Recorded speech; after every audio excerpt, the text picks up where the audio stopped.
నమస్తే. విజయలక్ష్మి కనక.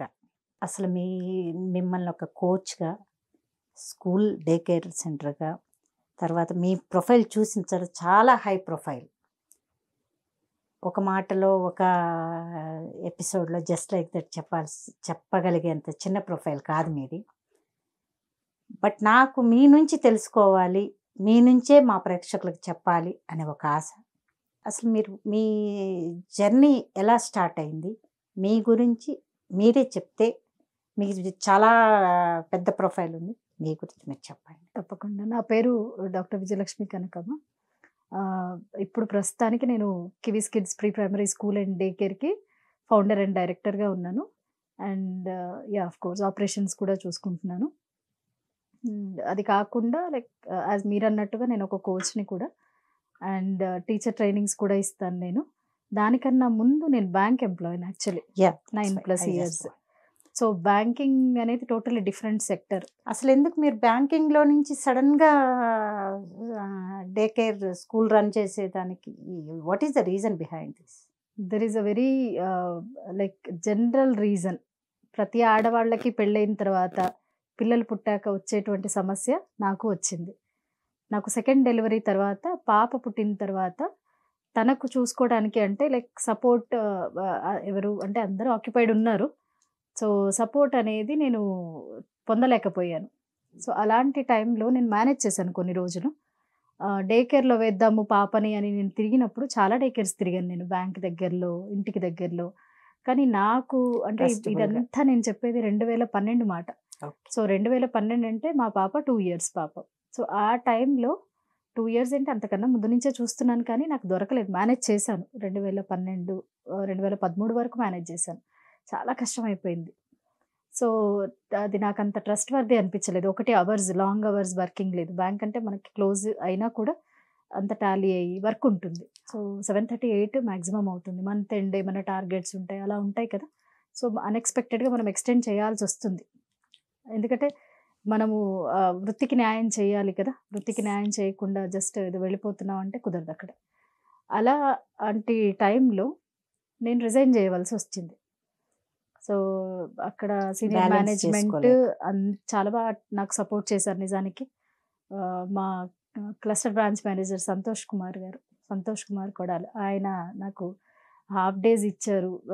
నన్ను కూర్చోబెట్టి కౌన్సిల్ చేశారు. దగ్గర బ్రాంచ్‌కి ట్రాన్స్‌ఫర్ చేస్తానమ్మా అని. రివోక్ చేశారు ఆయన ఒకసారి రిజైన్ చేస్తే. రెండోసారి ఇంక నేను తప్పని పరిస్థితిలో చేయవలసొచ్చింది. ఆ తర్వాత ఏం జరిగిందంటే నేను రిజైన్ చేసిన తర్వాత నాకేదైనా నేర్చుకోవడం చాలా ప్యాషన్. మన శిల్పారామంలో మీకు గుర్తుంటే అప్పుడు మనకి కోర్సెస్ కండక్ట్ చేసేవాళ్ళు. అవును. ఆర్ట్ అండ్ క్రాఫ్ట్ రిలేటెడ్‌గా. యెస్. సో, నేను స్వతహాగా అంటే ఆర్ట్ అండ్ క్రాఫ్ట్, పెయింటింగ్ అవన్నీ చాలా చేస్తాను. సో, నిర్మల్ చూసాను మీ పెయింటింగ్ స్కూల్ అనేది వచ్చినప్పుడు చూసారు కదా! నేను చూసాను. యూ ఆర్ ఆ! Very talented, highly thank you. Talented. So, ఆ నిర్మల్ పెయింటింగ్ క్లాసెస్‌కి వెళ్ళేదాన్ని. ఎలాగా రిజైన్ చేసేసానింక. రిజైన్ చేశాను. రిజైన్ చేసి పిల్లలిద్దరిని తీసుకొనెళ్ళేదాన్ని. సో, హ్యాండ్ రైటింగ్ ఒకటి ట్రైనింగ్ తీసుకున్నాను. సర్టిఫైడ్ హ్యాండ్ రైటింగ్ ట్రైనర్‌ని కూడా నేను. అబాకస్ ఒకటి నేర్చుకున్నాను. వేదిక్ మ్యాథ్స్ నేర్చుకున్నాను. బ్యాంక్ జాబ్ రిజైన్ చేశాక ఖాళీగా ఉండలేక.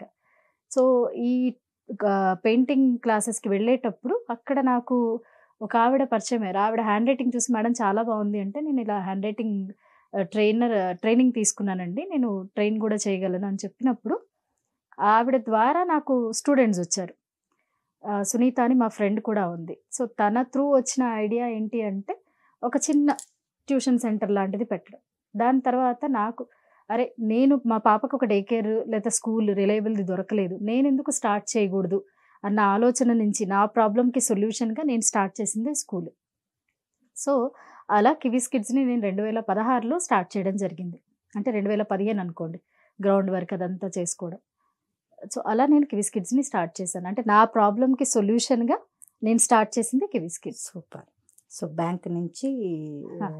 మీ ప్రాబ్లమ్‌లో నుంచి మీరే సొల్యూషన్ సొల్యూషన్. ఎతుక్కున్నారు. Very nice. Play school and day కేర్‌తో స్టార్ట్ చేశాను. ఇప్పుడు అది అప్‌గ్రేడ్ అయ్యి ప్రైమరీ కూడా ఉంది ఇప్పుడు మనకు. ఎలా ఉంటుంది టీచర్స్‌తో కోఆర్డినేట్ చేసుకోవడం? చిన్న పిల్లలకి వాళ్ళకి అవును. వాళ్ళకి కేరే మెయిన్ మీ యొక్క ప్రొఫైల్‌ని అవును. హైప్ చేస్తుంది. అవును. మీరు ఎలాంటి కేర్ తీసుకుంటారు? ఇది చూడండి మేము రిక్రూట్ చేసుకునేటప్పుడే టీచర్స్‌కి చెప్తాను. నేను మీకు చెప్పాను కదా నా ప్రాబ్లమ్కి సొల్యూషన్ అంటే ఇప్పుడు నా స్కూల్కి ఎవరైతే వస్తారో మేము ఓన్ చేసుకోగలగాలి, మా మీద నమ్మకంతో వాళ్ళు దింపుతారంటే మనం ఏమంటామంటే this is like home after home అంటాం, అంటే ఇది ఇల్లు లాంటిది. సో నేను టీచర్స్కి ఏం చెప్తానంటే మనం తల్లులం, so you are not teachers, you are mothers. ఆ కాన్సెప్ట్ తోటే ఉండండి, పిల్లల్ని అప్పుడే మనం అంత జాగ్రత్తగా చూసుకోగలుగుతాం. ఎస్. సో చిన్న పిల్లలతో ఒక్కళ్ళు ఉంటేనే చాలా కష్టం కదా, ఇంతమంది చిన్నపిల్లలు మీరు స్కూల్కి వస్తే కనుక 1-2 years వాళ్ళే చాలా ఎక్కువ మంది కనిపిస్తారు. అందరూ చాలా బాగా వింటారు, చాలా డిసిప్లైన్డ్గా ఉంటారు. అంతమంది ఉన్నా మీకు ఏడుపులు వినపడవు. ఎలా అంటే మేము అలా మౌల్డ్ చేస్తాం అనమాట వాళ్ళని. సో బేసిక్ కాన్సెప్ట్ టీచర్స్కి నేను చెప్పేది ఇదే. క్లేని ఎలా మౌల్డ్ చేస్తారో అలాగా మౌల్డ్ చేస్తారు అనమాట. అలాగా.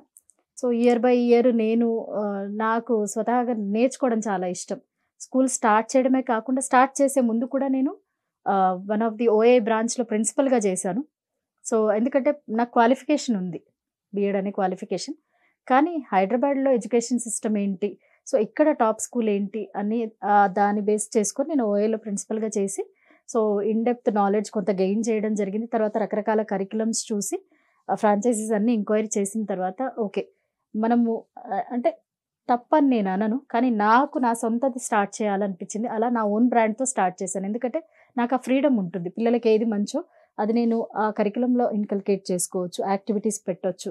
సో అలా నేను యాక్టివిటీ బేస్డ్ లెర్నింగ్ అనేది స్టార్ట్ చేశాను. అసలు కివీస్ కిడ్స్ ఈ పేరు ఎలా ఎందుకు మీరు చూస్ చేసుకున్నారు? చాలా మంచి ప్రశ్న. దానికి ఒక పెద్ద స్టోరీ, అంటే చిన్న స్టోరీయే.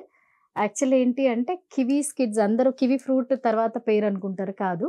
కివీ అనేది ఎగరలేని పక్షి, ఫ్లైట్లెస్ బర్డ్ అంటాం కదా, కానీ అది తన బ్రెయిన్ని మ్యాక్సిమం పర్సంటేజ్ యూస్ చేస్తుంది. ఒక జనరల్ హ్యూమన్ బీయింగ్ 10-12% యూస్ చేస్తే అది మ్యాక్సిమం యూస్ చేస్తుంది. ఎగరలేదు, అది ఇట్లా ఏమంటారంటే గుంటలు తవ్వుకొని దాంట్లో ఉంటుందన్నమాట. సో అది నేను చదివిన తర్వాత, అది చదివాను నేను ఎక్కడో. సో నాకేమనిపించిందంటే అరే ఇది చాలా బాగుంది కదా, ఈ చిన్న పిల్లలు అంటే ఇంకా నడక రాదు, మాటలు రావు, ఎగరలేని పక్షితో సమానం. ఇలాంటి పిల్లలు ఇక్కడికి వచ్చి ఈ ప్లేస్లో ఎక్స్ప్లోర్ చేయాలి, వాళ్ళు చాలా తెలివిగా అవ్వాలి. సో అలాంటి యాక్టివిటీస్ని నేను అలాగే డిజైన్ చేశాను యాక్టివిటీస్.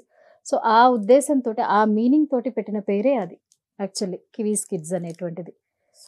దాని వెనక ఇది రీజన్. మామూలుగా కివీ అనగానే ఫ్రూట్ అనే అనుకుంటారు. Different meaning, different thoughts. Choosing the name it self it shows your వీళ్ళని జీవితంలో ఎగరడానికి మేము రెడీ చేస్తాం అన్నమాట వేదిక. ఇప్పుడు ఇప్పుడు మీరు కొత్తగా నేను విన్న ఒక పర్టికులర్ సెక్టర్ మీద మీరు ఒక రీసెర్చ్ లాగా చేస్తూ దాన్ని ఒక తీసుకెళ్ళాలి అని అనుకుంటున్నట్టు విన్నాను. What is it exactly? Speech delay. ఇది చాలా ఇంపార్టెంట్ యాక్చువల్లీ. పేరెంట్స్ ఎవరైతే వీడియో చూస్తున్నారో వాళ్ళందరికీ చాలా యూజ్ అవుతుంది. మనకి కరోనా పీరియడ్లో ఏమైందంటే పేరెంట్స్ హెల్ప్లెస్ అయిపోయి స్క్రీన్ పైన ఆధారపడడం జరిగింది. అంటే పెద్దవాళ్ళు కావచ్చు, పిల్లలు కావచ్చు, అందరూ మొబైల్కి అడిక్ట్ అయిపోయారు. అడిక్షన్ అంటే ఇంకా వేరే ఆప్షన్ లేదు, అయితే టీవీ చూడాలి లేకపోతే మొబైల్. సో ఈ మొబైల్ యూసేజ్ అనేటువంటి చిన్నపిల్లలు ఎలా అంటే వాళ్ళు చాలా షార్ప్ ఉంటారు, మనకు తెలియని ఆప్షన్స్ కూడా వాళ్ళు ఎక్స్ప్లోర్ చేస్తారు. అందుకే ఎక్స్ప్లోరింగ్ ఏజ్ అంటాము 5 years లోపు ఏజ్ని. సో ఆ ఎక్స్ప్లోరింగ్ ఏజ్లో వీళ్ళు మనం ఒక్కసారి మొబైల్ చేతికిస్తే మనకు తెలియని ఆప్షన్స్ కూడా ఇన్డెప్త్గా చేసేసి వాళ్ళకి మాటలు రాకపోయినా మొబైల్ ఆపరేటింగ్ వచ్చేస్తుంది మీరు ఏ పిల్లల్ని చూసినా కూడా. సో మనకి ఈ ఏజ్లో ఇలా మొబైల్ అనేది అడిక్ట్ అవ్వడం వల్ల ఏమవుతుంది అంటే మనకి మీరు జనరల్గా స్క్రీన్ చూస్తే అది చిన్న స్క్రీన్ ఉంటుంది, దాన్ని అదే పనిగా చూడడం వల్ల ఒకటి ఐసైట్ ఎలాగూ దెబ్బతింటుంది, రెప్పలు కొట్టరు. సో ఈ కంటి రెప్పలు మనకి ఎప్పుడు రెప్పలు కొడుతూ ఉంటాం, ఎందుకంటే తడి ఉంటేనే ఐబాల్స్కి ఇది మూమెంట్ ఉంటుంది. అలాగే ఉంచడం వల్ల ఐ రిలేటెడ్ ఇష్యూస్ రావడము. ఇంకొకటి అది మల్టీ కలర్ ఉంటుంది ఇమేజ్, సో అది పదే పదిగా చూడడము, అలాగే కాన్సన్ట్రేట్ చేసి చూడడం వల్ల ఆ పిక్చర్ మూమెంట్కి లేదా ఆ పిక్సెల్స్ స్పీడ్కి వీళ్ళ బ్రెయిన్ కనెక్ట్ అవ్వాలి, అంత స్పీడ్లో ఇది పని చేయాలి కదా అదే పనిగా చూసినప్పుడు. సో దానివల్ల మెంటల్ ఇష్యూస్ రావడము. అంటే నేను డాక్టర్ని కాదు కానీ నేను చాలా చదివాను యాక్చువల్లీ, సో దాని మూలంగా చెప్పగలుగుతున్నాను. సో అలా మెంటల్ ఇష్యూస్ వచ్చిన పిల్లలు, మెంటల్లీ సైకలాజికల్గా డిస్టర్బ్డ్గా బిహేవ్ చేసేవాళ్ళు. సో ఇంకొక ప్రాబ్లం ఏంటి అంటే ఇంట్లో మాట్లాడే వాళ్ళు ఎవరూ లేక, ఇప్పుడు చూడండి చిన్న పిల్లలు పుట్టినప్పటి నుంచి వాళ్ళు ఎవరిని చూసి మాట్లాడడం మొదలు పెడతారంటే మన చుట్టూ ఉన్న వాళ్ళు జస్ట్ ఒక ఎంటీ బాటిల్ ఫిల్ చేయాల్సింది అమ్మా నాన్న తాతయ్య అమ్మమ్మ లేదా ఎక్స్టెండెడ్ ఫ్యామిలీ ఎవరైతే ఉన్నారో వాళ్ళు. సో వాళ్ళు మాట్లాడే మాటల్ని బట్టి యాక్చువల్లీ వీళ్ళకి ఇన్పుట్ వస్తుంది. ఏవైతే మాటలు వింటారో అది ఇన్పుట్. ఇప్పుడు ఇన్పుట్ ఇచ్చాకే అవుట్పుట్ అనేది వస్తుంది. అసలు వీళ్ళకి ఇన్పుట్ లేదు. ఒకటి మొబైల్ చూస్తున్నారు, తర్వాతనే కదా మొలకెత్తాడు. స్క్రీన్ ఒక్కటి చూడడం వల్ల వీళ్ళు అంటే మాట్లాడే అవకాశం లేదు, వింటున్నారు. మొబైల్లో ఏదో వస్తుంది. మీరు చాలా మంది పిల్లలు, నాకు కరోనా తర్వాత అడ్మిషన్కి వచ్చిన పిల్లలు ఏదో మాట్లాడుతున్నారు, అది మన లాంగ్వేజ్ కాదు, వాళ్ళు ఏం చెప్తున్నారో మనకు అర్థం అవ్వదు, వాళ్ళకు కూడా తెలియదు. ఈ కొరియన్ వీడియోస్ ఇలాంటివన్నీ వీడియోస్ చూసి అదే లాంగ్వేజ్ రావడము. కొంతమంది పిల్లలు బాగుపడ్డ వాళ్ళు కూడా ఉన్నారు, ఇంగ్లీష్ స్లాంగ్ చాలా బాగా పట్టుకున్నారు. సో కానీ అది పర్సంటేజ్ తక్కువ.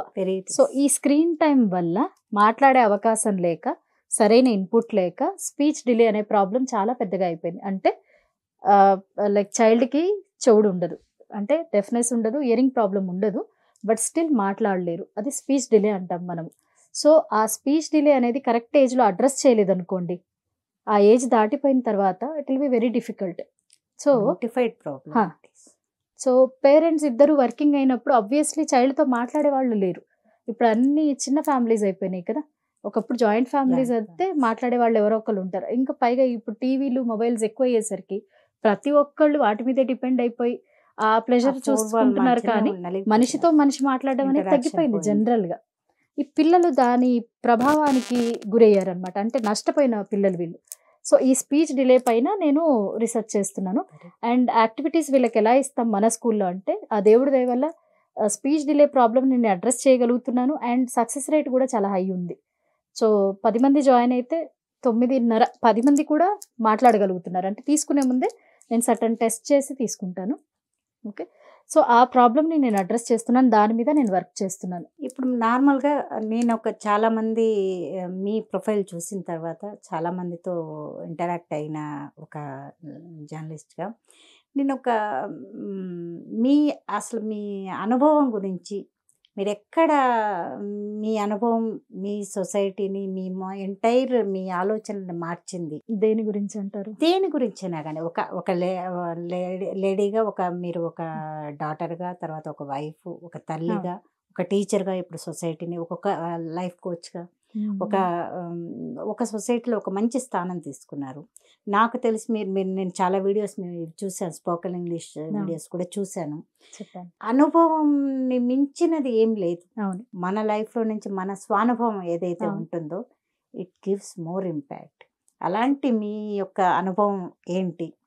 మిమ్మల్ని మార్చేసిన, లేదా ఏమార్చిన, మీరు ఏమార్చబడినా, లేకపోతే మిమ్మల్ని మార్చిన ఒక అనుభవం ఏదైనా మీకు లైఫ్లో ఉందా? తప్పకుండా ఉందమ్మా. యాక్చువల్లీ అంటే చాలా పెద్ద అనుభవమే ఉంది. సో నేను స్కూల్ పెట్టడానికైతే నేను చెప్పాను రీజన్. సో ఒకటి, స్కూల్ పెట్టాక మనం రకరకాల నేను నిజానికి మనుషుల్ని చూసింది బ్యాంక్ జాబ్ రిజైన్ చేశాకే. ఎందుకంటే బ్యాంక్లో మనకి ఈ వర్కింగ్ టైమింగ్స్, ఈ వర్క్, ఈ ఎంప్లాయీస్ అని ఉంటుంది, పేపర్ వర్క్, కరెన్సీ వర్క్, అంతే అది ఉంటుంది. సో అక్కడ అందరూ మనలాగే ఉంటారు, మన అలాగే ఉంటుంది. రియల్ ఫేసెస్ చూసే అవకాశము స్కూల్ పెట్టాక తెలిసింది. రియల్ అనుభవాలు నాకు స్కూల్ పెట్టాక తెలిసింది.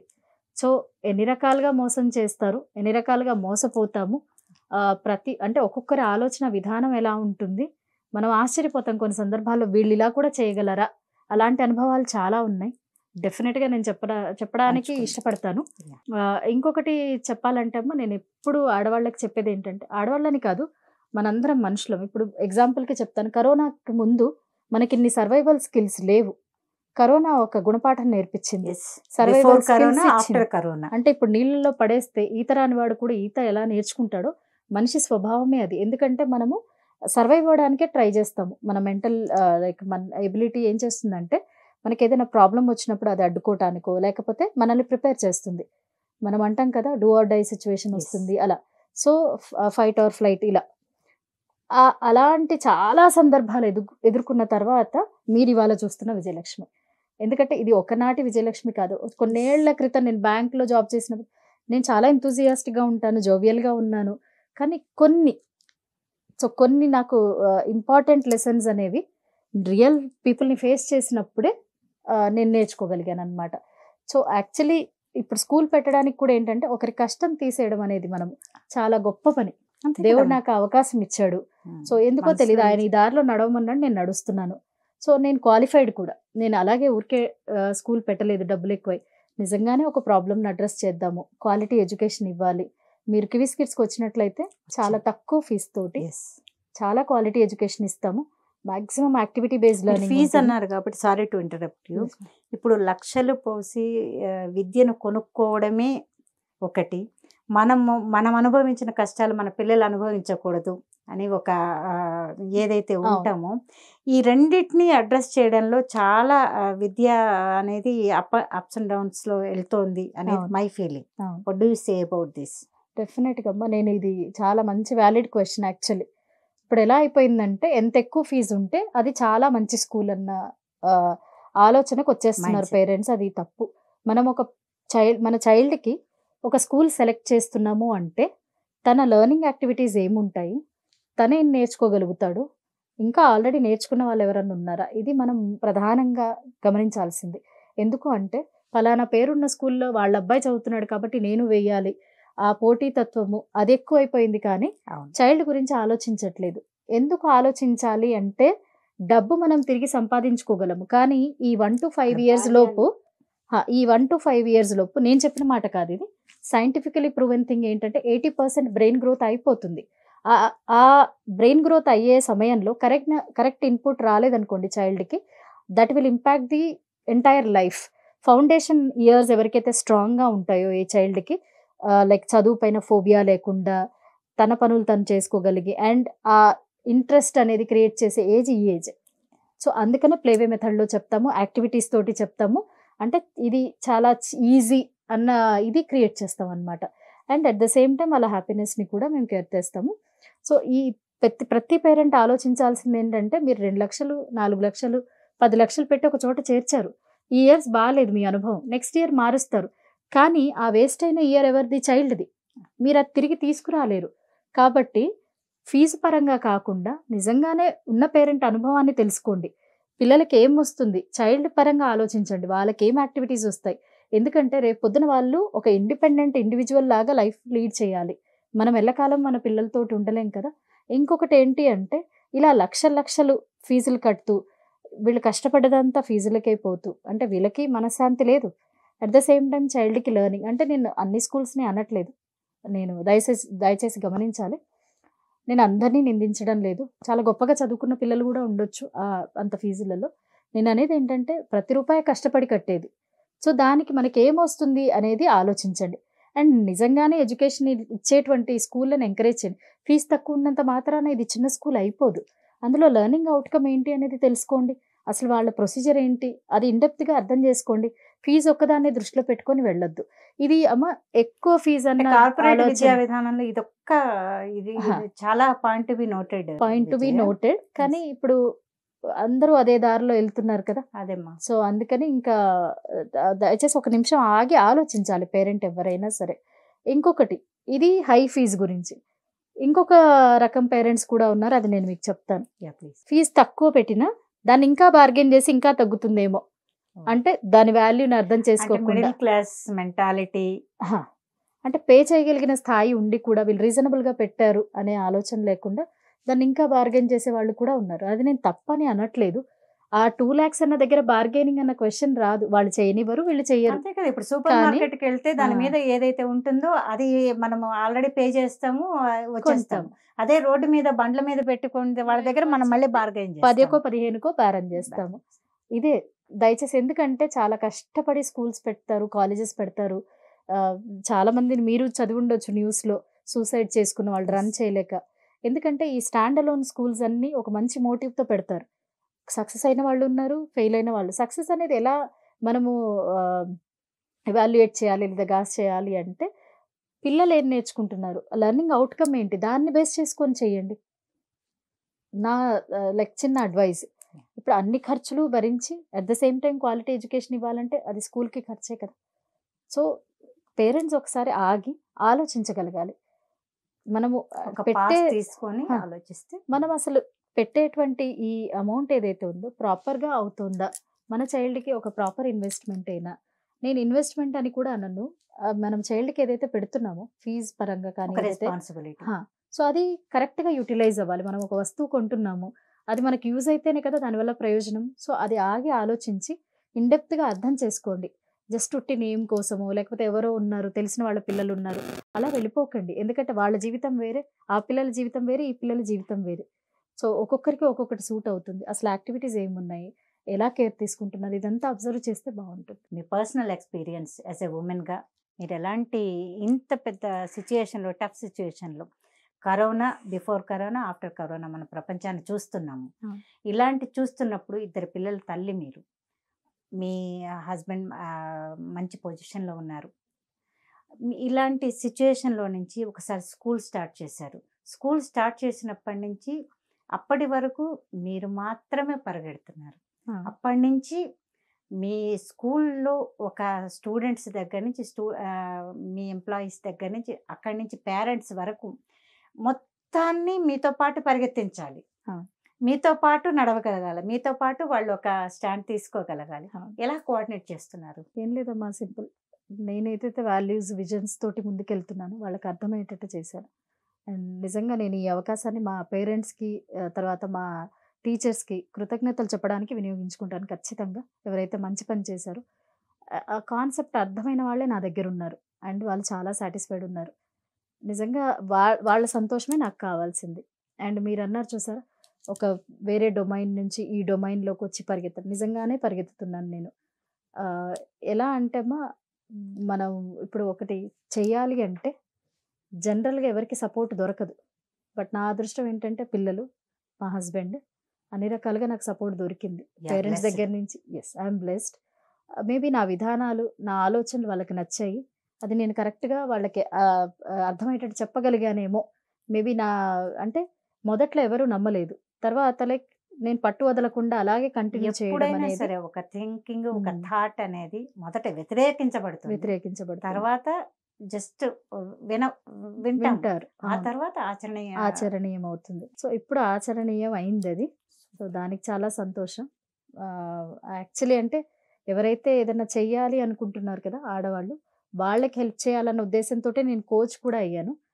ఉట్టి పేరుకి చెప్పుకునే కోచ్ కాదు, సర్టిఫైడ్ కోచ్. సో దాని గురించి కూడా నేను మీకు డెప్త్గా చెప్తాను ఖచ్చితంగా. అపార్ట్ ఫ్రమ్ దట్, ఒక సొసైటీలో ఒక విమెన్ ఎలా ఉండాలి, ఎలా ఉంటే బాగుంటుంది, ఇప్పుడు మారుతున్న కాలంలో, దశాబ్దాల క్రితం చరిత్ర వేరు, ఇప్పుడు నడుస్తున్న చరిత్ర వేరు, మనం నడుస్తున్న పాత్ వేరు, మన ఆలోచనలు వేరు, మనతో పాటు చుట్టూరు ఉండే సమాజం యొక్క ఇంపాక్ట్ మన మీద ఎలా పడుతుంది, ఏంటి, what is your experience out of this? పర్టికులర్గా మీ ఏజ్కి మీరు చూస్తున్నారు, ఒక 40 years ప్లస్ యువర్ ఏజ్. ఇప్పుడు ఎలా ఉంది, అప్పుడు ఎలా ఉంది, ఏమైనా అడ్రస్ చేయగలరా? ఆడవాళ్ళు అనడం కన్నా ముందు ఫస్ట్ మనం హ్యూమన్ బీయింగ్స్. ఓకే, సో ప్రతి హ్యూమన్ బీయింగ్కి కొన్ని రెస్పాన్సిబిలిటీస్ ఉంటాయి. ఆడవాళ్ళనే ఎందుకు ప్రత్యేకంగా మాట్లాడతారంటే, మగవాళ్ళ కన్నా ఆడవాళ్ళకి బాధ్యతలు, బరువులు దేవుడు కాస్త ఎక్కువ పెట్టాడు. అంటే మన డిజైనింగ్లోనే అది పెట్టాడు, ఒక ఊంబు క్రియేట్ చేసి, మనం ఒక జీవిని క్రియేట్ చేసే శక్తిని. సో ఆయన ఆ కేపబిలిటీస్ ఇచ్చాడు కాబట్టే మనల్ని సెలెక్ట్ చేసుకున్నాడు. సో బై బర్తే ఉమెన్కి కొన్ని కేపబిలిటీస్ దేవుడు వరంగా ఇచ్చాడు. కానీ ఎక్కడ పొరపాటు జరుగుతుంది అంటే మీరన్నా చూసారా, ఆడవాళ్ళు వాళ్ళని అడ్రస్ చేయగలరా అని. ఫస్ట్ మనల్ని మనమే స్టాప్ చేసుకుంటాము. ప్రతి హ్యూమన్ బీయింగ్కి ఉండే నెగటివ్ పాయింట్ ఏంటంటే, ఫస్ట్ మనకి మనమే ఒక హర్డల్ అనేది వేసేసుకుంటాం. ఇప్పుడు ఏదైనా చేయాలి, ఫర్ ఎగ్జాంపుల్ ఇవాళ ఆలోచన వస్తుంది, రేపు మొదలు పెడతాను, ఎల్లుండి వెనక్కి వచ్చేస్తాను నోను అని. ఎందుకు అంటే సమాజం ఏమన్నా అనడం అనేది సెకండరీ, అది వదిలేయండి. నా మనసే నాకు ఏదేదో నెగిటివ్గా చెప్తుంది, ఇన్బిల్ట్. సో నేను ఆ డిటర్మైండ్గా ఉండను. నేను ఇది ఇన్ జనరల్గా చెప్తున్నాను, ఆడవాళ్ళని ప్రత్యేకంగా చెప్పట్లేదు. కానీ ఈ డిటర్మినేషన్ లోపం అనేది ఆడవాళ్ళని ఎక్కువగా బాధిస్తుంది. అది ఎలా అనేది నేను చెప్తాను. పెళ్ళవుతుంది, పిల్లలు పుడతారు, చాలా చదువుకొని ఉంటారు, హై క్వాలిఫికేషన్స్ ఉంటాయి. సో ప్రతి ఒక్కరిని సంతోషపెట్టాలి, ఇంట్లో అందరినీ సంతోషపెట్టాలి, at the same time work ప్లేస్లో న్యాయం చేయాలి. సో ఈ న్యాయం చేసే క్రమంలో ఎక్కువగా బలయ్యేది, అలసిపోయేది ఆడవాళ్ళు. మగవాళ్ళు పని చేయట్లేదంటే చేస్తున్నారు, ఖచ్చితంగా చేస్తున్నారు, దానికి నేను అస్సలు కాదన్ను. 200% చేస్తున్నారు. కానీ పిసరంత ఎక్కువ చేసేది ఆడవాళ్ళు. సో ఇలా నలిగిపోతున్న సమయంలో మమ్మల్ని ఎవరు పట్టించుకోవట్లేదే అన్న ఆలోచన, చిన్న ఆలోచన వచ్చిందనుకోండి, అసలు ఎందుకు చేయాలి, ఎవరి కోసం చేయాలని బ్యాక్ అయిపోతారు. సో అక్కడ మన డిటర్మినేషన్ అనేది వీక్ అయిపోతుంది. సో నేను చెప్పేది ఏంటంటే మీరు అసలు ఎందుకు స్టార్ట్ చేశారు? మీ గోల్ ఏంటి? ఆ గోల్‌ని చూడండి మీరు. మీకు ఎప్పుడన్నా బ్యాక్ స్టెప్ వేయాలనిపించినప్పుడు డోంట్ డూ దట్. నన్ను మోటివేట్ చేసింది ఆల్వేస్ మై చిల్డ్రన్ ఓన్లీ. మా పిల్లలే నన్ను మోటివేట్ చేశారు. నేను వాళ్ళ కోసమే చేశాను. సో, అది చాలా హానెస్ట్‌గా నేను ఆ కాజ్ తోటి స్టార్ట్ చేశాను కాబట్టే సక్సెస్ అవ్వగలిగాను. దాన్ని పట్టుకొని ఉండగలిగాను. నేను ఆడవాళ్ళందరికీ చెప్పేది కష్టాలు లేకుండా, హర్డల్స్ లేకుండా ఎవ్వరి లైఫ్ ఉండదు. చిన్న ప్రాబ్లమ్‌కే ఇప్పుడు ఫర్ ఎగ్జాంపుల్ టీచర్‌గా జాయిన్ అవుతారు. 1 వీక్ బా చేస్తారు. మా అత్తయ్య వద్దంటుందండి. మా అత్తయ్య కోప్పడుతుంది. పని అవ్వట్లేదు అంటుంది. సో, ఇప్పుడు దీన్ని మేనేజ్ ఎలా చేయాలనే ఆలోచన రావాలి. ఒక గంట ముందు లేవడము. ఈ పని కంప్లీట్ చేసుకోవడం. అది కదా మనం చేయాల్సింది. సొల్యూషన్ వెతకకుండా ఎవరికైనా 24 అవర్సే టైం ఉంటుంది. ఎవరికైనా 24 అవర్స్ ఎగ్జాక్ట్‌లీ.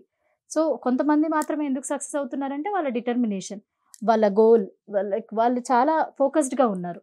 సో, నేననేది ఏంటంటే చిన్న హర్డిల్ రాగానే వెనక్కి ఎళ్ళిపోకుండా దానికి సొల్యూషన్ ఏంటి అనేది వెతకగలిగితే ఖచ్చితంగా ప్రతి ఒక్కళ్ళు చేయగలుగుతారు.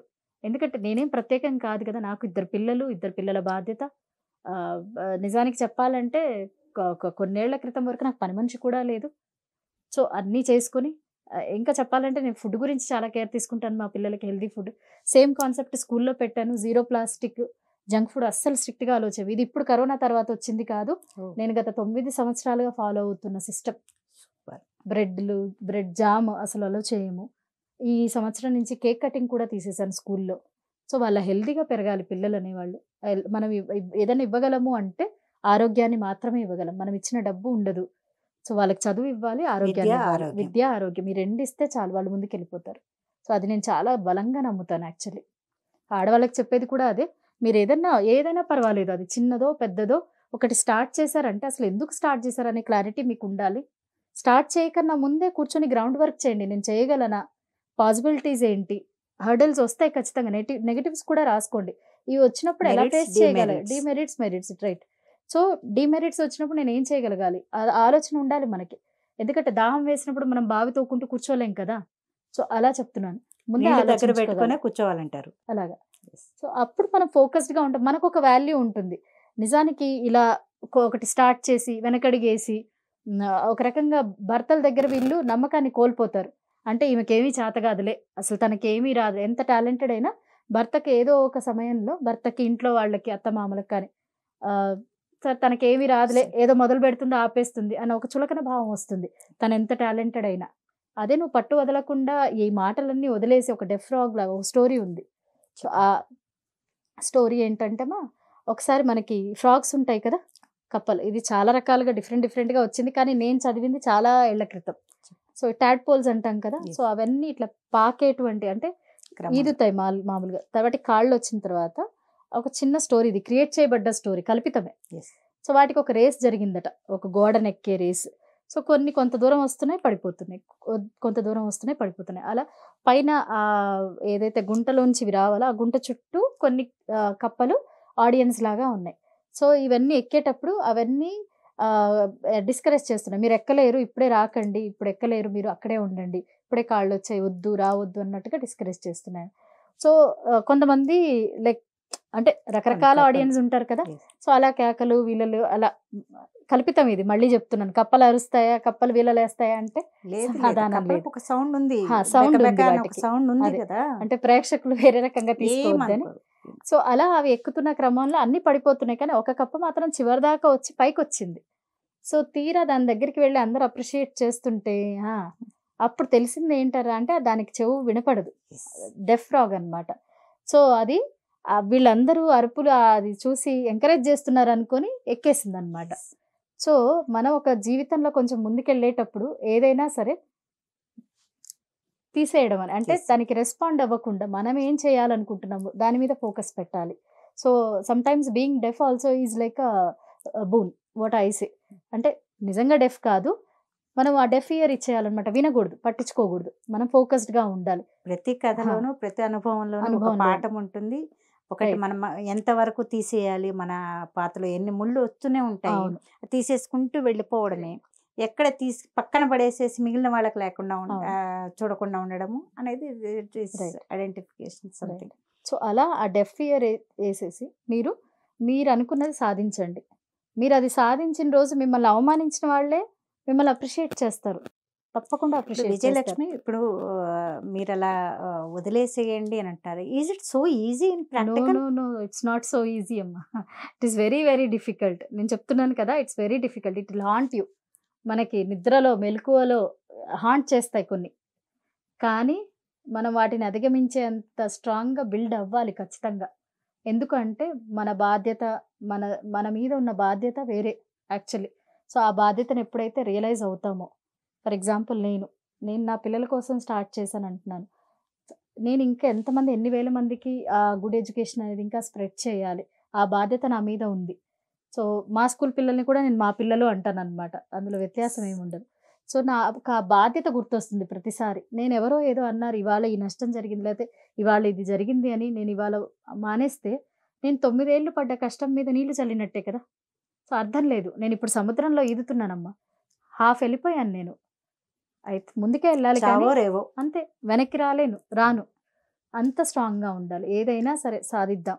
ఎందుకంటే చాలా జెన్యూన్ కాజ్ నాది. అండ్ ఆ కాజ్ చాలా జెన్యూన్ అయినప్పుడు, ఒకరికి మేలు చేసేదైనప్పుడు, దాన్ని సాధించడానికి నేను ఎంత దూరమైనా వెళ్తాను. ఎందుకంటే ఇక్కడ నా ఎండ్ గోల్ మనీ ఎర్నింగ్ కాదు. నా గోల్ మనీ ఎర్నింగ్ కాదు. సో నా గోల్ అనేది సంథింగ్ డిఫరెంట్. అయినా కూడా తప్పులేదు. ఎందుకంటే ఇప్పుడు మీరు ఒక గోల్ రీచ్ ఇంత 10 మందికి మీరు ఒక నీడనిస్తున్నారు. 10 మందికి స్ఫూర్తి అవుతున్నారు. సో దానికి ఆ కష్టానికి ఇక్కడ అవుట్పుట్ చూపించాలి. ఇక్కడ 10 గంటలు మీరు బ్యాంక్‌లో ఎంప్లాయీగా వర్క్ చేశారు. వర్క్ చేసినప్పుడు దానికి అవుట్పుట్ జీతం తీసుకెళ్లారు అవును. కదా! అవును. సో ఇది డబ్బు ఎక్స్‌పెక్ట్ కావాలి చేయడంలో ఖచ్చితంగా. Money matters. Money matters money actually. Matters. ఇంకా ఎక్కువ మందికి రీచ్ అవ్వాలంటే డెఫినిట్‌గా నాకు ఫండ్స్ కావాలి. కాకపోతే నా ఫస్ట్ ప్రయారిటీ ఎడ్యుకేషన్. ఆఫ్‌కోర్స్ నాకు ఫండ్స్ కావాలి. దానికి నేను కష్టపడతాను. మీకు ఈ ట్రావెల్‌లో, ఈ జర్నీలో మీరు చాలా మంది టీచర్స్ కూడా ట్రైన్ చేశారు. అవును. మిమ్మల్ని టీచర్స్ కూడా మీరు ట్రైన్ చేశారు. అవును. తర్వాత ఒక కోచ్‌గా, ఒక సొసైటీలో ఆచార్య దేవోభవ అని ఊరికనే అనరు. అమ్మా నాన్నల తర్వాత మాతృదేవోభవ, పితృదేవోభవ, ఆచార్య దేవోభవ, తర్వాత అతిథి దేవోభవ. అవును. అతిథి దేవోభవ అన్న దగ్గరికి వచ్చేసరికి సొసైటీకి మనకు లాంచ్ అవుతుంది. అవును. అవును. మీరు మాతృదేవోభవగా ప్రవన్ ఇద్దరు పిల్లలు చక్కగా మీ దిశనే మార్చేసిన పిల్లలు. అవును. తర్వాత పితృదేవోభవ, మీ అమ్మ నాన్నగారు ఏదైతే మీకు మీ మీద పెట్టుకున్న నమ్మకాలని అవును. మీరు సైడ్ ట్రాక్ పోనీయకుండా నేను కరెక్ట్. స్కూల్ స్టార్ట్ చేయడానికి మా నాన్న కూడా ఒక రీజన్ అమ్మ. మా నాన్నగారు ఆయన పోయాకే స్టార్ట్ చేశాను. ఆయనకి చదువు అంటే చాలా ఇష్టం. నేను ఇంటర్ చదివే రోజుల్లో ట్యూషన్ చెప్పేదాన్ని. పొద్దున అంటే ఇప్పటిలాగా కాదు కదా! అప్పుడు ఒక 30 మంది దాకా పిల్లలు వచ్చేవాళ్ళు. మాది డాబా ఉండే పైన. సో వాళ్ళే వచ్చేసి 5:30, 6 వరకు క్లీన్ చేసేసుకొని కూర్చునేవాళ్ళు పిల్లలు. సో నాన్న సరదాగా వాళ్ళ దగ్గర రిటైర్డ్ ఆయన మిలిటరీ. ఆయన వాళ్ళ దగ్గర కూర్చొని చైరేసుకొని వాళ్ళ చదువు, వీకెండ్ అయితే వాళ్ళకి ఎంటర్‌టైన్‌మెంట్ క్లాస్, పాటలు ఎవరికొచ్చింది వాళ్ళు చేయడం. సో ఇట్లా నేను ఇంటర్‌లోనే స్టార్ట్ చేశాను. అంటే పిల్లల్ని హ్యాండిల్ చేయడం నాకు అప్పటి నుంచే తెలుసు. ఒక సో డిసిప్లిన్ బీఎడ్ చేయకముందే. సో అట్లా పిల్లలతో మెలగడం అనేది నా ఇన్ని ఇయర్స్. ఆ ఎక్స్‌పీరియన్స్ కూడా యాడ్ చేసుకుంటే బహుశా నాది 20 years plus experience. Super. So అట్లా ఆయనకి చదువు అంటే చాలా ఇష్టం. ఆయన చదువుకున్న వాళ్ళన్నా చదువుకి చాలా విలువిచ్చేవాడు. ఎప్పుడు చెప్పేవాడు, "అన్నదానం చాలా గొప్పదంటారు గానమ్మ, చదువు చాలా గొప్పది. విద్యాదానం చాలా గొప్పది. నువ్వు ఇవాళ" నా దగ్గర చదువుకున్న పిల్లలు ఇప్పుడు మంచి స్టేటస్‌లో ఉన్నారు. నేను నిజం చెప్తున్నాను. ఒరాకిల్‌లో ఒక అబ్బాయి చేస్తున్నాడు. ఒక అబ్బాయి డాక్టర్ అయ్యాడు. సో అది ప్రౌడ్ మూమెంట్ అనిపిస్తుంది. ఎందుకంటే నేను చాలా చిన్న ఏజ్, ఇంటర్మీడియేట్ అంటే అంతే చాలా చిన్న ఏజ్ కదా! అప్పుడే స్టార్ట్ చేశాను నేను. అలా అంటున్నాను. సో చదువు అనేది సమ్‌వేర్ లైక్ నేనేదో సెపరేట్‌గా ఏదో చేస్తున్నానని ఎప్పుడు ఫీల్ అవ్వను. Something which I like a lot. నాకు చాలా ఇష్టం ఏదైనా నేర్పించడం, చెప్పడము. సో అది you can say it is my passion. So passion అన్నప్పుడు మనము షేరింగ్. అసలు ప్యాషన్ అనేది ఉన్నప్పుడు దానికోసం ఏమైనా చేస్తాం. సో అలా ప్యాషనేట్‌గా వెళ్తున్నాను ముందుకి నేను. నాన్నగారి గురించి కూడా అంటే ప్రాబ్లము ప్లస్ ఇది కూడా. సో ఒక చాలా టఫ్ క్రిటికల్ సిట్యుయేషన్. నాన్న పోయారు. ఆయన నాకు చాలా క్లోజ్. ఆ మెంటల్ స్టేజ్ అంటే ఎలా ఉంటుంది మనకు దగ్గరైన వాళ్ళు పోయినప్పుడు. But still I started the school. అంటే నేనేం చెప్తున్నానంటే end of the day we have to motivate our self. We have to live our life. Pamper our self. ఇవాళ అనేటువంటిది అంత ఈజీగా వచ్చింది కాదు. నేను ఆ రోజు కష్టపడకపోతే ఇవాళ విజయలక్ష్మి ఎవరో అసలు తెలీదు. అలాంటి సిట్యుయేషన్‌లో కూడా ఎంతో మందికి హెల్ప్ చేశాను నేను. నేను హెల్ప్‌లెస్‌గా అంటే నేను హెల్ప్‌లెస్ అని ఎప్పుడు చెప్పుకోను. నేను కష్టపడుతున్న రోజుల్లోనే. కష్టం కూడా కాదు. It is like experience day by day. ఆ ప్రాబ్లమ్ రాకపోతే నాకు అది ఎలా హ్యాండిల్ చేయాలో తెలిసేది కాదు. So thanks to all those people who created those problems. I really heartfully thank. నా బ్యాంక్ జాబ్ రిజైన్ చేయడానికి కానీ ప్రతి ప్రాబ్లంకి thank you. Because of that I'm here today. Yes, అనుభవమే సో మనకు ప్రతి పెద్ద ఒక్కరు పాఠం. గుర్తించాల్సింది ఏంటంటే, ఒక టెస్టింగ్ టైం వచ్చింది, ప్రాబ్లం వచ్చింది అంటే దాన్ని అధిగమించండి, దాన్ని దాటండి. ప్రాబ్లం ఎప్పుడు పెద్దగా ఉంటుంది, but solution is always very simple. మనం ప్రపంచాన్ని మార్చలేం, కానీ మనల్ని మనం మార్చుకునే శక్తి దేవుడిచ్చాడు. సో నేను చేసింది అదే. నేను నార్మల్ అమ్మాయినే, ఒక నార్మల్ అమ్మాయి, నార్మల్ ఇంట్లో పెరిగిన అమ్మాయి. నేను, మా చెల్లి, మా నాన్న, అమ్మ, చాలా చిన్న ఫ్యామిలీ. కానీ ఇవాల్టి కరేజ్ కానీ ఇదంతా ఆఫ్కోర్స్ నాన్న పెంపకము. ఆయన చాలా రకాలుగా ఎంకరేజ్ చేశారు. మా యూనివర్సిటీలో నాకు అక్కడ అందుబాటులో ఉన్న ప్రతిదీ చేయించారు. కరాటే చేశాను నేను, అన్ని ప్రతిదీ. సో ఆయన ఒక అబ్బాయిలాగే పెంచారు నన్ను, ఆ ధైర్యం అదంతా ఇచ్చి. కానీ ఈ సమాజంలో మెలగడానికి కావాల్సిన మెలకువలు నా అనుభవం నుంచి నేను నేర్చుకోగలిగాను. ఆ నేర్చుకునే కెపాసిటీ మా తల్లిదండ్రుల దయ వల్లే వచ్చింది. వాళ్ళు మమ్మల్ని వేసిన స్కూల్ కానివ్వండి, నా చుట్టూ ఉన్న సమాజం. సో ప్రతి ఒక్కరికి థ్యాంక్ యూ ఈ విషయానికి. ప్రాబ్లం వచ్చింది కాబట్టే నేను దాన్ని ఎదుర్కోగలిగాను. నాకు తెలుసు ఎలా ఎదుర్కోవాలి అనేది. So I feel very proud. ఇప్పుడు డే టు డే ఈ రియల్ లైఫ్లో ఏమైనా ఇంగ్రీడియంట్ ఏదైనా మిస్ అయిపోతున్నామా? అవుతున్నాం కదా. అట్లాంటి వాటిని ఏమైనా అడ్రస్ చేయగలరా? డెఫినెట్గా. Yeah please. First thing humanity. ఏదన్నా జరిగితే ప్రతి ఒక్కరు ఫోన్ ఓపెన్ చేసేసి ఆ వీడియో షూట్ చేసి అది రీల్ క్రియేట్ చేసో ఇన్స్టాగ్రామ్లో, ఫేస్బుక్లో పెడితే కానీ తృప్తి ఉండదు. మన కళ్ళ ముందే జరుగుతుంది, మనం ఎందుకు ఆపలేము అంటే ఒక 100 మంది ఉన్నారనుకోండి, ఫోన్ లేనివాడు అలా చూస్తాడు వింతగా. ఫోన్లు ఉన్నవాళ్ళు వీడియో తీస్తారు, దాన్ని పబ్లిసైజ్ చేసుకొని మన అకౌంట్కి ఎన్ని లైక్స్ వచ్చాయి, ఎన్ని వ్యూస్ వచ్చాయి, ఇదే మనకి ప్లెజర్. అంటే ఒక నిజమైన దాన్ని నిజంగా అడ్రస్ చేయట్లేదు మనము, తెరను అడ్డు పెట్టుకొని ఆ తెరలో బ్రతుకుతున్నాం. అంటే మనం రియల్ లైఫ్లో లేము, రియల్ లైఫ్లో ఉన్నాం. సో అది ఎంత పెద్ద ప్రమాదకరమైన విషయం అనేది ఇప్పుడు అర్థం అవ్వట్లేదు. పిల్లలు ఇందాక మనం చెప్పాం కదా, మాట్లాడే వాళ్ళు లేక స్పీచ్ డిలే అని. ఇప్పుడు మనిషికి స్పందించే గుణం లేదు ఇక్కడ. స్పందించే గుణం ఎందుకు లేదు అంటే, ఆ స్పందించే అవకాశం, ఇలా స్పందించాలని చెప్పేవాళ్ళు లేకపోవడము, లేకపోతే నాకెందుకులే అనే ధోరణి అది ఎక్కువైపోయింది. సో ఇవాళ బయట వాళ్ళకి వచ్చిన ప్రాబ్లం రేపు నాకు వస్తుంది. ఎవరన్నా నోరు తెరిచి అడిగితే వాడు చెడ్డవాడు. ఇప్పుడు ఏదన్నా అన్యాయం జరుగుతుంది, ఎవరన్నా నోరు తెరిచి అడిగి దానికి రెస్పాండ్ అయితే అతని పిచ్చోళ్ళలాగా చూస్తారు అందరూ, అదేదో సినిమా చూసినట్టు. అంటే చివరికి ఈయనే హ్యూమిలేటెడ్ లాగా ఫీల్ అవ్వాలి, నేను ఎందుకు అడిగానా అని. ఎగ్జాంపుల్కి చెప్తున్నాను. అంటే తప్పుని తప్పు అని అడగడం కూడా ఈ రోజుల్లో తప్పులాగా తీసుకుంటున్నారు. వదిలేయచ్చు కదా, ఎందుకు, ఎవరికి అక్కర్లేదు. మీరు అసలు ఎవరినన్నా చూడండి, మెట్రోలో, బస్సుల్లో ప్రతి ఒక్కరికి ఇయర్ ఫోన్స్ ఉంటాయి, లేకపోతే ఇయర్ బడ్స్ ఉంటాయి, ఫోన్లో ఉంటారు. వాళ్ళు రియల్ లైఫ్లో ఎక్కడ ఉంటున్నారు? ఇంతకుముందు అలా కాదు కదా, మనిషి మాట్లాడుకునే వాళ్ళు. సోషలైజింగ్ అనేటువంటిది, సోషియో ఎమోషనల్ స్కిల్ అనేది చాలా ఇంపార్టెంట్ స్కూల్లో. Socio emotional skill developmental activities ఇస్తాం మేము, చాలా ఇంపార్టెంట్ స్కిల్ అది. సో ఆ సోషలైజింగ్ అనేటువంటిది అసలు అవ్వనప్పుడు, సోషలైజ్ అవుతున్నాం, అవ్వట్లేదు అంటే ఒప్పుకోను నేను. పబ్లకు వెళ్తున్నాము, పార్టీలకు వెళ్తున్నాం, అది వేరే రూట్లో వెళ్తుంది. మంచి చెడు, కష్టం సుఖం అర్థం చేసుకోవడం కానీ, లైక్ ఆకలి విలువ తెలియడం, కష్టం విలువ తెలియడం, ఒక మనిషికి ఏదైనా కష్టం వచ్చింది, హెల్పింగ్ నేచర్ కానీ అది చెయ్యట్లేదు. ఎవరన్నా చేసినా అది కూడా రీల్ లాగా వీడియో తీసేసుకొని పోస్ట్ చేసుకోవడానికి. సో ఇక్కడ హ్యుమానిటీ అనే వర్డే మిస్ అయిపోతుంది కదా. We are not really being human. So మనం హ్యూమన్ కాబట్టి హ్యుమానిటీ వెరీ ఇంపార్టెంట్. మన బేసిక్ ప్రిన్సిపల్ ఏంటి అంటే, హ్యూమన్కి ఉండాల్సింది హ్యుమానిటీ, కైండ్నెస్. అది మిస్ అవుతుంది, అది లేదు కదా. ఇంకా అది లేదన్నప్పుడు మనకి చిన్నప్పుడు నేను చదువుకున్నది ఒకటి ఏంటి అంటే, అది దీనికి రిలేటెడ్ కాదు, బట్ నేను చెప్పి రిలేట్ చేస్తాను. వినయం లేని విద్య సువాసన లేని పువ్వు లాంటిది. సో వినయం లేని విద్య సువాసన లేని పువ్వు అయినప్పుడు హ్యుమానిటీ లేని హ్యూమన్ దేంతో సమానం అవుతాడు? అంతే, ప్లాస్టిక్ బొమ్మ, రోబోతో సమానం. వాసన లేని పువ్వు బుధవర్గము లేని పురంబు. సో అదే అంటున్నాను నేను. అంటే మనం ఎక్కడికి వెళ్తున్నాము, ఎంత దూరం వెళ్తున్నాం, పరిగెత్తుతున్నాము. కానీ ప్రతి ఒక్కరూ ఆగి ఆలోచించాల్సింది ఏంటంటే, ఒకటే లైఫ్. ఈ లైఫ్ని కరెక్ట్గా ఉపయోగించుకోకపోతే ఇంకొక లైఫ్ ఉందో లేదో తెలియదు. మనం పరిగెత్తుతున్నాము, దేనికి పరిగెత్తుతున్నాము? ఆగండి, ఒక నిమిషం ఆగండి. జెన్యున్గా ఒక గుడ్ కాజ్ కోసం పరిగెత్తండి. వీలైతే మంచి చేయండి, లేకపోతే చెడు చేయకండి. చెడు చేయడము అనవసరంగా. ఇప్పుడు చూడండి, చెడు అనేది ఉట్టి చేతల్లోనే కాదు, మాటల్లో కూడా. ఎదుటి వాళ్ళని బాధ పెట్టాలని మాట్లాడడం, ఇవన్నీ తప్పు కదా. అంటే అంత టైం దొరుకుతుంది మనకి, కానీ మన వాళ్ళ గురించి మనం మాట్లాడుకోవడం లేదా వాళ్ళ ప్రాబ్లమ్ సాల్వ్ చేయడానికి టైం ఉండదు. ఏదైనా కమెంట్ చేయడానికి ముందుంటాము, రీల్స్ తీసి వీడియో పెట్టడానికి ముందుంటాం. చెడు ఆకర్షించినంతగా మంచి ఆకర్షించటం లేదు. సామెత ఉంది కదా, చెడు చెప్పులు వేసుకునే లోపు అది మంచి ఊరంతా వేసుకునే లోపు ఇది వెళ్ళిపోతుంది, అలాగా అవుతుంది అనమాట. సో ఇప్పుడున్న జనరేషన్కి అయితే ఇంకా అసలు అంటే వీడియోలో చూస్తారు, అయ్యో పాపం వాళ్ళకి ఆకలి వేస్తుంది, వీళ్ళకి ఆ ఆకలి ఎక్స్పీరియన్స్ ఏది? ఆకలి ఎక్స్పీరియన్స్ కానీ బట్టలు లావిష్గా లైఫ్ పేరెంట్స్ ఇస్తున్నారు, అంటే మేము పడ్డ కష్టం పడొద్దు వీళ్ళు అన్నట్టుగా. ఇదే ప్రాబ్లం ఇక్కడే చెప్పాలనుకుంటున్నాను, అడ్రస్ చేయాలా ప్రేక్షకులకి నేను ఎందుకు అనుకుంటున్నానంటే, మనం పడిన కష్టాలు మన పిల్లలు పడకూడదు. ఇదేదైతే ఈ ఎమోషన్లో నుంచి వేసిన తప్పటడుగే అని నేను అనుకుంటున్నాను. మీరేమంటారు? అంటే వాళ్ళు ఆ ఎమోషన్ ఫీల్ అవ్వడంలో తప్పు లేదు, నేను పడ్డ కష్టం నా పిల్లలు పడకూడదు, కానీ ఇప్పుడు నాకు ఆకలి విలువ తెలుసు కాబట్టే నేను అన్నం వేస్ట్ చేయను. కానీ కొన్ని విలువలు అనేవి నేర్పించుకోవాలి ఖచ్చితంగా. మీరు ఇప్పుడు 100 రూపాయలు ఇచ్చే స్టేజ్లో ఉన్నారు, 10 రూపాయలే ఇవ్వండి. ఎందుకంటే ఆ ఏజ్కి 100 రూపాయలు అక్కర్లేదు.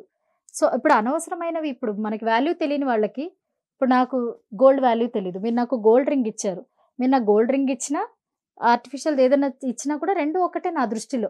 మనం అదే తప్పు చేస్తున్నాం, వాల్యూ తెలియకుండా చేస్తున్నాము. వాళ్ళకి 100 రూపాయలు అవసరమైతే 10 ఇవ్వండి, దాని విలువను తెలుసుకొని ఇవ్వండి, అన్నం విలువని చెప్పండి. అది ఎక్స్పీరియన్స్ అయితే, మాటలతో చెప్తే ప్రతిదీ రాదు, ఎక్స్పీరియన్స్ అవ్వనివ్వండి. ఫస్ట్ మనం పేరెంట్స్గా మనం పాటిస్తే డెఫినెట్గా మన పిల్లలు పాటిస్తారు. ఇది చాలా మంచి ప్రశ్న అడిగారు. యాక్చువల్లీ నెక్స్ట్ అకాడమిక్ ఇయర్ నుంచి మా స్కూల్లో ఫినాన్షియల్ లిటరసీ అనే ప్రోగ్రామ్ స్టార్ట్ చేస్తున్నాను. సో పిల్లలకి ఆ మనీ వాల్యూ, మనీ మేనేజ్ చేసుకో అంటే మన విద్యా వ్యవస్థలో లేనిది నిజ జీవితంలో ఒకసారి చదువులన్నీ అయిపోయి సమాజంలోకి మనిషి వెళ్ళినప్పుడు ఫేస్ చేసే ప్రాబ్లం ఇక్కడే. మనీ మేనేజ్మెంట్ లేకపోతే లిటరసీ అనేది ఎక్కడ చెప్పరు, కానీ నిజ జీవితంలో కావాల్సింది అవే చాలా ముఖ్యం. సో వాటిపైన నేను ఇంకా కొంచెం క్రియేట్ చేస్తున్నాను. ఒక బుక్ కూడా రాస్తున్నారు అని చెప్పి తెలిసింది. What is exactly? యాక్చువల్లీ అంటే నా అంటే టైటిల్ చెప్పొచ్చో లేదో తెలియదు, చెప్తాను. నేను కాన్సెప్ట్ ఏంటంటే, నా బుక్ పేరు వచ్చేసి అవరోధాలే అవకాశాలు. అంటే మనకు వచ్చే అవరోధాలని మనం అవకాశాలుగా ఎలా మలుచుకోవచ్చు. నేను నా నిజ జీవితంలో జరిగినటువంటి ఎక్స్పీరియన్సెస్, నాలాంటి ఎంతోమంది ఆడవాళ్ళతో నేను ఇంటరాక్ట్ అయినప్పుడు జరిగిన అనుభవాలను నేను రాసుకుంటాను. నాకు అలవాటు ఉంది, ఎవరినన్నా కలిసినప్పుడు వాళ్ళు ఏదైనా స్టోరీ చెప్తే అలా ఏం రాసుకుంటాను. నేను కూడా రాస్తాను డైరీ, అలవాటు ఉంది. 2 పాయింట్లు. సో ప్రతిరోజు పడుకునే ముందు ఆ డే అంతా రివైజ్ చేసుకుంటాను. ఎక్కడన్నా ఏదైనా జరిగింది పొరపాటు, ఇలా చేశాను, ఇలా కాదు, ఇలా చేసి ఉండాల్సింది, అది చేసుకున్నాకే పడుకుంటాను నేను. సో ఈ క్రమంలో నాకు వచ్చిన ఆలోచన ఏంటంటే, సో ఇంగ్లీష్లో కూడా దానికి ఆబ్స్టకిల్స్ ఆర్ యువర్ ఆపర్చునిటీస్ అని పేరు పెట్టుకున్నాను. సూపర్. సో ఆ ఆబ్స్టకిల్స్ని ఓవర్కమ్ అవ్వడమే మన బాధ్యత. సో దానిపైనే నేను ప్రిపేర్ చేస్తున్నాను. సూపర్.